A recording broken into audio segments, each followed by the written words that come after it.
오늘 함께 은혜 받으실 말씀은 디도서 2장 1절로 15절 말씀입니다. 신약성경 디도서 2장 1절로 15절 말씀입니다. 신약 349면 전후에 있습니다.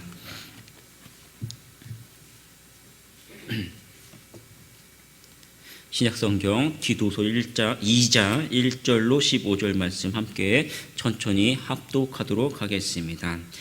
오직 너는 바른 교훈에 합당한 것을 말하며 늙은 남자로는 절제하며 경건하며 신중하며 믿음과 사랑과 인내함에 온전하게 하고 늙은 여자로는 이와 같이 행실이 거룩하며 모함하지 말며 많은 술의 종이 되지 아니하며 선한 것을 가르치는 자들이 되고 그들로 젊은 여자들을 교훈하되 그 남편과 자녀들을 사랑하며 신중하며 순전하며 집안일을 하며 선하며 자기 남편에게 복종하게 하라. 이는 하나님의 말씀이 비방을 받지 않게 하려 함이라. 너는 이와 같이 젊은 남자들을 신중하도록 권면하되 범사에 내 자신이 선한 일에 본을 보이며 교훈에 부패하지 아니함과 단정함과 책망할 것이 없는 바른 말을 하게 하라. 이는 대적하는 자로 하여금 부끄러워 우리를 악하다 할 것이 없게 하게 함이라. 종들은 자기 상전들에게 범사에 순종함께 기쁘게 하고 거슬러 말하지 말며 훔치지 말고 오히려 모든 참된 신실성을 나타내게 하라. 이는 범사에 우리 구주 하나님의 교훈을 빛나게 하려 함이라. 모든 사람에게 구원을 주시는 하나님의 은혜가 나타나 우리를 양육하시되 경건하지 않는 것과 이 세상 정욕을 다 버리고 신중함과 위로움과 경건함으로 이 세상에 살고 복스러운 소망과 우리의 크신 하나님 구주 예수 그리스도의 영광이 나타나심을 기다리게 하셨으니 그가 우리를 대신하여 자신을 주시는 모든 불법에서 우리를 속량하시고 우리를 깨끗하게 하사 선한 일을 열심히 하는 자기 백성이 되게 하려 하심이라. 너는 이것을 말하고 권면하며 모든 권위로 책망하여 누구에게든지 업신여김을 받지 말라. 아멘. 교훈에 합당한 삶이라는 제목으로 은혜를 나누도록 하겠습니다. 디도서 말씀을 우리가 어제부터 계속해서 묵상을 하고 있습니다. 이 디도서는 바울이 이 그레데 섬에서 목회하고 있는 디도에게 주는 그 목회적 권면으로 쓰여진 서신이죠. 이 그레데 섬은 그 지중해 한가운데 있는 섬입니다. 이 사방 어느 대륙에서든지 이 상대의 대륙을 건너려면 반드시 이 그레데 섬을 건너 들어갈 수밖에 없었습니다. 그래서 당시 많은 무역으로 왕래하던 이 사람들이 항상 이 그레데 섬을 들어갈 수밖에 없었고 또 그런 사람들이 많이 이제 왔다 갔다 하는 그런 곳이었습니다. 그래서 이 교회에도 다양한 사람들이 교회에서 이제 함께 있게 되죠. 어제 살펴본 1장에서는 이 디도가 그레데 섬에서 목양을 할 때 워낙 이 섬이 크고 사람이 많았기 때문에 혼자 목양을 하는 것이 아니라 함께 동역할 수 있는 장로들을 세워라. 이 장로들을 세울 때 필요한 그 장로들의 자격에 대해서 어제 이제 함께 살펴봤고요. 그러면 오늘 이 본문에서는 그 장로들이 함께 목양을 할 때 장로들이 이 성도들을 어떻게 가르쳐야 할지, 어떻게 이렇게 교훈을 해야 할지 그 성도들의 합당한 삶을 오늘 이어서 2장에서 이제 교훈을 하고 있습니다. 오늘 본문 2절과 3절 말씀을 같이 한번 읽어보겠습니다. 2절, 3절. 늙은 남자로는 절제하며 경건하며 신중하며 믿음과 사랑과 인내함에 온전하게 하고 늙은 여자로는 이와 같이 행실이 거룩하며 모함하지 말며 많은 술의 종이 되지 아니하며 선한 것을 가르치는 자들이 되고라고 이제 흔히 이제 쉽게 얘기하면 늙은이라고 표현하지만 조금 억양이 이상하죠. 연세가 드신 분들, 교회의 연장자 남자와 여자들에 대해서 이제 이야기를 하고 있습니다.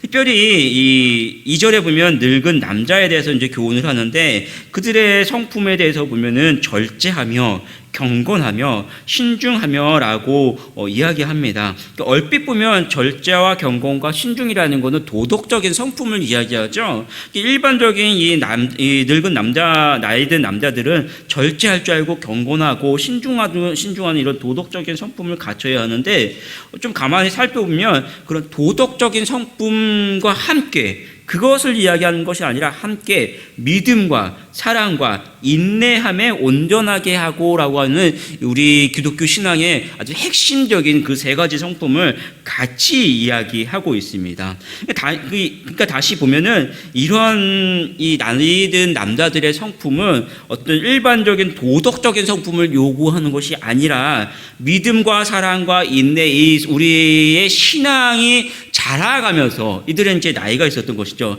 신앙이 자라가면서 일반적인 도덕적인 성품도 함께 변화될 것을 이야기하는 것이죠. 신앙의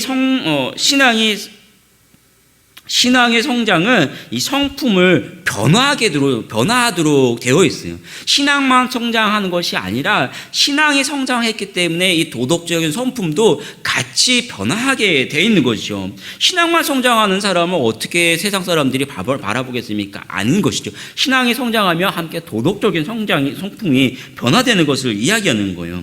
우리가 하나님의 말씀을 배우고 예수님의 제자라고 하는데 오랜 시간이 흘러도 그들의 성품이 변화되지 않는다면 문제가 있어요. 신앙이 있으면 여러분들의 그 성품도 함께 변화되어야 합니다. 오늘 특별히 보면 2절, 3절에 늙은 남자와 늙은 여자의 성품을 같이 이야기하고 있죠. 우리가 교회 안에서도 일반적으로 이 연세 드신 분들을 보면은 이 연세 드신 여자 성도들의 성품 중에 흔히 이제 좀 흔치는 않지만 가끔 가다 보면은 말을 막 하는 경우가 있습니다. 말을 막. 우리 교회에서도 제가 한 두어 번 야단을 친 적이 있는데 제 앞에서도 말을 막 세상적인 거친 농담을 막 한 다음에 이 분별을 못하고 그것이 농담이라고 막 이렇게 같이 막 웃는, 이렇게 즐거워하는 그런 경우가 있어서 제가 어떻게 그걸 보고 잘못된 걸 보고 가만히 있겠습니까? 야단을 막 치죠. 그렇게 하지 말라. 그렇다고 해서 제가 야단 쳤다고 또 듣지도 않아요. 그런 경우는 옆에서 좀 옆구리 폭폭 찔러요. 목사님 계신데, 세상 사람이 있는데 그렇게 하면 되냐라고 여러분들 같이 가르쳐주고 같이 변화가 돼야 돼요. 이렇게 이 목사님 앞에서도 그런 모습을 보이는 건 어떤 아직 잘 모른다라는 거잖아요. 나이만 먹고. 그러면 안 된다는 거예요. 말을 막 한다든지 남자분들 같은 경우는 혈기를 막 부르는 경우가 있어요. 그것은 다른 사람들이 어떤 상황 속에서 내 앞에 보이지 않는다라는 거예요. 사람이 보이지 않는다는 건 뭡니까? 하나님도 예수님도 보이지 않는다라는 거예요. 아직 미성숙한 신앙이 그에게 남아있다라는 것입니다.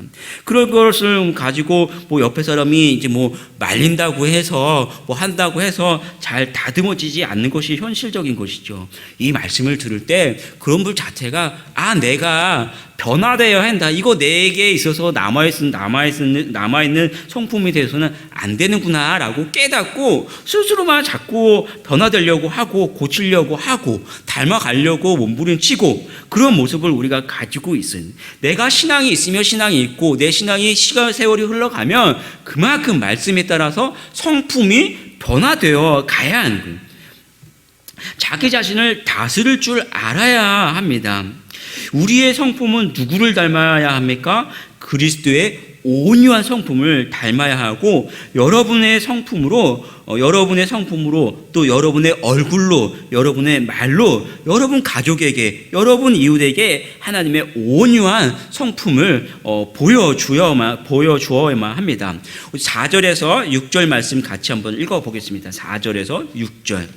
그들로 젊은 여자들을 교훈하되 그 남편과 자녀를 사랑하며 신중하며 순전하며 집안일을 하며 선하며 자기 남편에게 복종하게 하라. 이는 하나님의 말씀이 비방을 받지 않게 하려 함이라. 너는 이와 같이 젊은 남자들을 신중하도록 권면하되. 이 4절에서 6절 말씀은 젊은 남자와 여자들에 대해서 이야기를 하고 있죠. 특별히 이제 4절, 5절 말씀을 보면 이 젊은 여자는 남편을 사랑하고라고 이야기하죠. 그리고 5절을 보면 집안일을 하라라고 이제 말씀하고 있습니다. 우리 시각으로 보면 여자에게 집안일을 하라고 하면은 집안일만 해라, 사회일을 하지 마라, 어떤 이제 그런 인식으로 잘못 비춰질 수가 있죠. 네, 이 바울은요 이어서 이 종들에 대한 그 교훈도 하고 있죠. 그렇게 보면은 이 바울의 가르침을 보면은 어떤 당시의 제도, 종은 있어서는 안 돼라고 하면서 노예 제도 자체를 폐기하는 그런 가르침을 주지 않아요. 오히려 당시 상황에서 노예 제도가 있었기 때문에 이 상황에서 노예들은 현실적으로 어떻게 행하라라고 이야기를 하고 있죠. 그러니까 그런 맥락에서 오늘 이 말씀을 보면은 당시는 이게 여성은 어떤 바깥에서는 조용하고 또 집안일을 하는 것이 현실적인 사회적인 그런 문화였지요. 그러니까 그러한 상황, 현실적인 상황에서 이 제도 자체를 바꾸는 것이 아니라 현실적인 상황에서 자기에게 맡겨진 역할에 충실하라라고 이제 젊은 여성들에게 교훈하는 것이죠. 요즘은 젊은 여성이 직장에서도 일하기도 합니다. 그러다 보면은 이 여성들에게 주는 교훈으로 우리가 다시 한번 적용을 해보면, 비록 젊은 여성들이 바깥에서 일을 한다 하더라도 똑같이 남편을 사랑하고 똑같이 이 가정 안에서 자기 자신에게 그 맡겨진 그 가정적인 역할에서도 충실하라라고 그렇게 우리가 받아들일 수 있는 것이죠. 또 한편으로 젊은 남자도 마찬가지죠. 그러면 우리가 이 말씀을 가지고 이해할 때 남자들은 밖에서 일만 하고 안에서는 피곤하니까 잠만 자라, 그런 모습이 아니라 동일하게 남자들도 밖에서 일하고 또 집안에 들어왔을 때는 자기 자녀들을 사랑할 줄 알고 또 가정에서도 또 충실할 줄 알아야 한다라고 그렇게 가르쳐주고 있는 것이죠.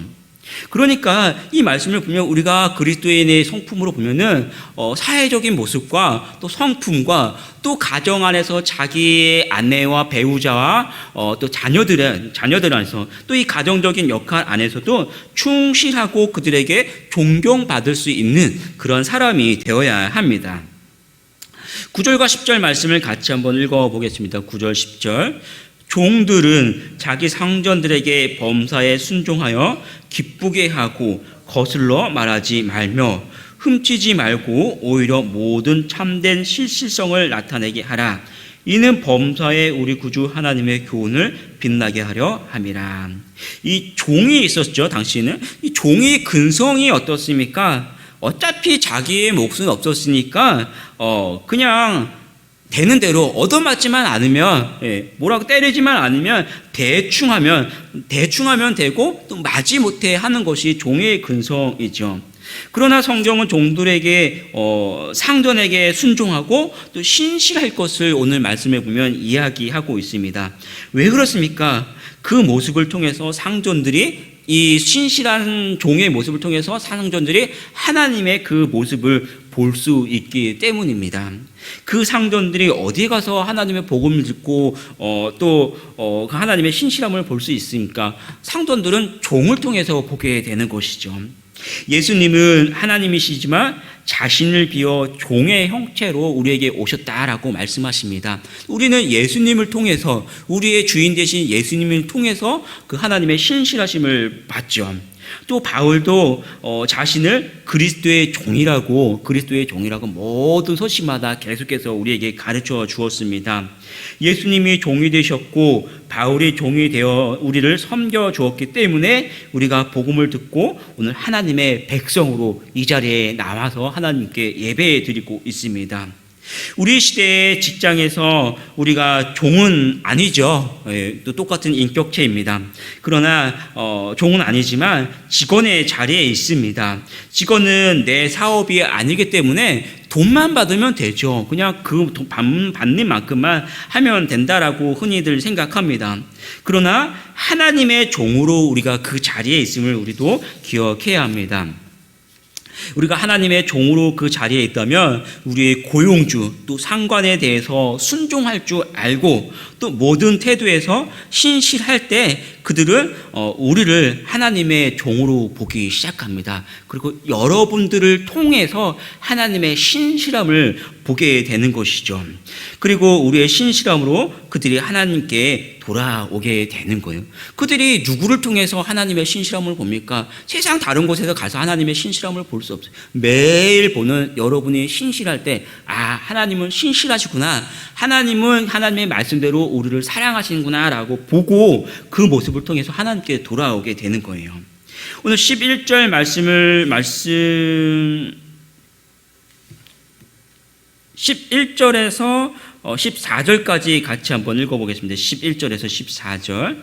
모든 사람에게 구원을 주시는 하나님의 은혜가 나타나 우리를 양육하시되 경건하지 않은 것과 이 세상 정욕을 다 버리고 신중함과 의로움과 경건함으로 이 세상에 살고 복스러운 소망과 우리의 크신 하나님 구주 예수 그리스도의 영광이 나타나심을 기다리게 하셨으니 그가 우리를 대신하여 자신을 주심은 모든 불법에서 우리를 속량하시고 우리를 깨끗하게 하사 선한 일을 열심히 하는 자기 백성이 되게 하려 하심이라.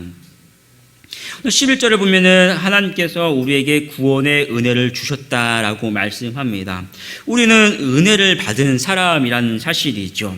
어떤 은혜입니까? 하나님의 그 독생자 예수 그리스도께서 우리를 위해 십자가에 죽으실 만큼 헤아릴 수 없는 그 은혜를 받은 사람들이 바로 저와 여러분들이죠. 그 은혜가 바로 우리들의 가치입니다. 우리는 은혜 받은 그 얼굴을 세상 사람들에게 나타내고 그 은혜 받은 만큼 그렇게 살아가야 하는 사람들이 바로 저와 여러분들이죠. 사람들은 은혜의 가치가 없어요. 사람들의 가치는 뭡니까? 돈이 가치이고 돈만큼 그들의 어떤 역량, 그들의 어떤 기술 이런 것들이 그들의 가치예요. 그 기술, 그들의 어떤 노동력을 돈으로 사는 것이 일반 세상 사람들이 살아가는 그 가치이죠. 내게 이익이 있으면 그 이익만큼만 하는 것이 세상 사람들의 가치입니다. 그러니 나이가 들어 세상에 낙이 없으면 어떻게 하겠습니까? 그냥 그 낙이 없는 만큼 말이 막 나오고 행동도 그대로 그냥 살아가는 거예요. 또 직장에서 유익이 없으면 받는 만큼만 일하는 것이 세상 사람들의 어떤 모습이죠. 그러나 우리는 세상의 가치로 살지 않습니다. 예수님이 나를 위해 생명을 주시기까지 나를 사랑하심, 그 사랑을 은혜로 기억을 하면 할수록 예수님을 사랑할 수밖에 없고 또 그 사랑의 메인 종이 돼서 하나님을 섬기고 세상에 그 사랑을 전하기 위해서 낮은 모습으로 살아가는 것이 우리 예수 믿는 사람들의 모습이죠. 오늘 하루도 나를 사랑하신 그 하나님의 사랑을 기억하면서 세상 가운데 이 섬김의 모습으로 온전히 주의 사랑을 전하는 우리 성도들이 되기를 축복합니다. 기도하겠습니다. 하나님, 이 디도서에 나타난 성도들의 합당한 삶의 모습들을 우리가 다시 한번 살펴보았습니다. 오늘 우리 삶 속에서도 나의 가치는 세상이 말하는 돈의 가치, 어떤 하나의 노동력의 가치, 그러한 가치가 아니라 우리의 가치는 구원의 은혜를 주신 예수 그리스도의 그 가치가 우리의 모습인 줄 믿습니다.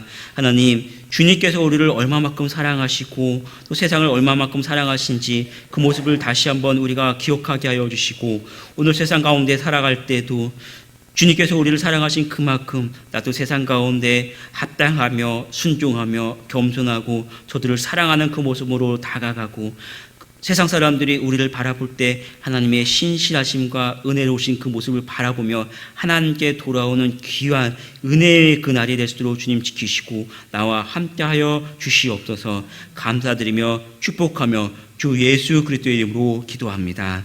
아멘.